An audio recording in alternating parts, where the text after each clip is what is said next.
បីពុកម៉ែបងប្អូនទាំងអស់គ្នាថ្ងៃនេះនៅកោះពេជ្រគឺមានការតាំងពិព័រណ៍ផលិតផលខ្មែរឆ្នាំ2025ពង្រឹងពង្រីកសមត្ថភាពផលិតផលក្នុងស្រុកតោះឥឡូវយើងចូលទៅមើលខាងក្នុងកោះនេះមានអីម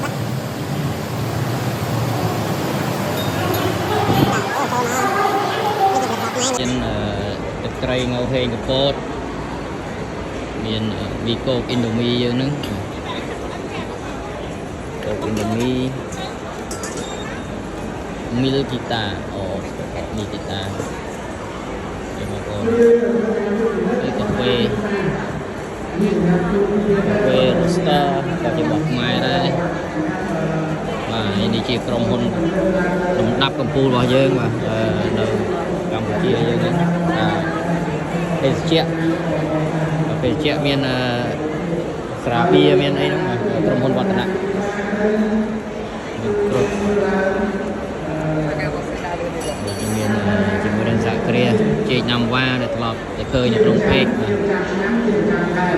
តែមានច្រើនមែនទែនសម្រាប់ការតាំងពិព័រណ៍នេះ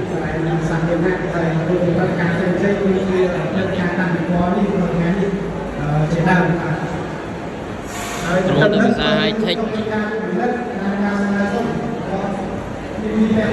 ច្រើនណាស់បាទផលិតផលខ្មែរយើងច្រើនមែនទែនមិនអត់តែលេខ2នោះយើងអត់មានផលិតផលប្រើទេបាទផលិតផលយើងមិនចេះខ្វះនេះក៏របស់ខ្មែរដែរមីដាបាទស្រាបៀងកោយើងហ្នឹងហើយហាងនំប៉័ងបាយ័នម៉ារ៉ានី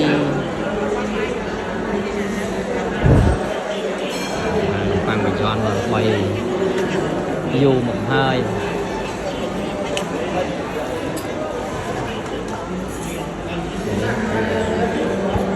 មេនូពតរីងច្រើនមែនទែនរាប់មិនអស់ទីគាត់នេះមានតៅហ៊ូមានប្រហិតខាងមាននំបញ្ចុកមានបាញ់កាញ់អីហ្នឹងគឺរបស់ខ្មែរយើងអូមែនតើកាកាំអូ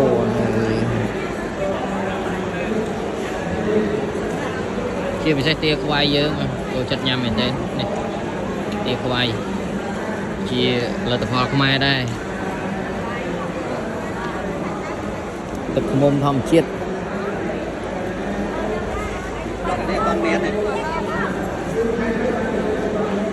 រួមជាមួយនឹងប្រេងរឹតប្រេងម៉ាសាជារបស់ខ្មែរដែលផ្សំឡើងពីវត្ថុធាតុដើមញាតបល័យទឹកត្រីលឹកក្រូចយើងហ្នឹងបាទទៅជាសភាពប៉ុនស្តង់ដារបាយប៉ុនសហគ្រាសយើងលេងហើយជាមួយនឹងក្រុមហ៊ុន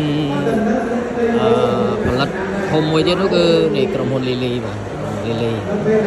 ដល់ផ្លូវ 105K យើងនេះទឹកដោះគោជូជាមួយនឹងនំស្រួយលីលី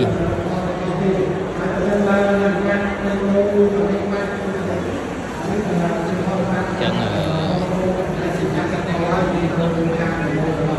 អត់ជូនពុកម៉ែបងប្អូនមើលប៉ុណ្ណឹងអរគុណ